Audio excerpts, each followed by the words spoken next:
কড়াইশুঁটি কম ছিল, তাই কড়াইশুঁটির সাথে একটু মটর ডাল ভিজিয়ে আমি প্রেশারে একটু সেদ্ধ করে নিয়েছি।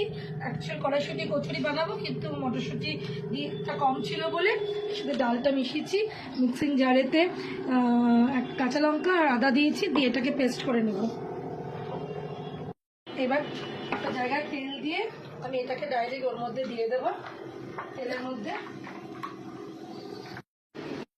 মিষ্টি না হলে ভালো লাগবে না। নুন দেবে অল্প করে, দেবে একটু। তার কারণ হচ্ছে ধনে জিরেটা দিলাম, যেহেতু ডালটা আছে সেই জন্য আমি ধনে জিরেটা দিলাম এর মধ্যে।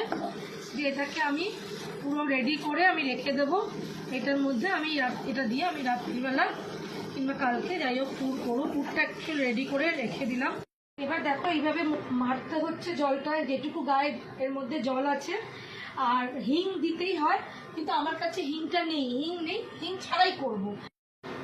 যেটা বাড়িতে নেই আমার কাছে সেটা ছাড়াই আমি রান্না করব। আর একটু ধনে জিরে গুঁড়োটা দিলাম এই কারণেই, যেহেতু আমি এটাতে ডাল মিশিয়েছি তাই জন্য। ছেড়ে এসছে পুরটা আমার রেডি, আমি অফ করে দিলাম। এই যে কড়া থেকে ছেড়ে এসছে খুব সুন্দর। এবার আমি এটাকে রেখে দেবো, রাত্রিরে খাবো। এখানে বার করে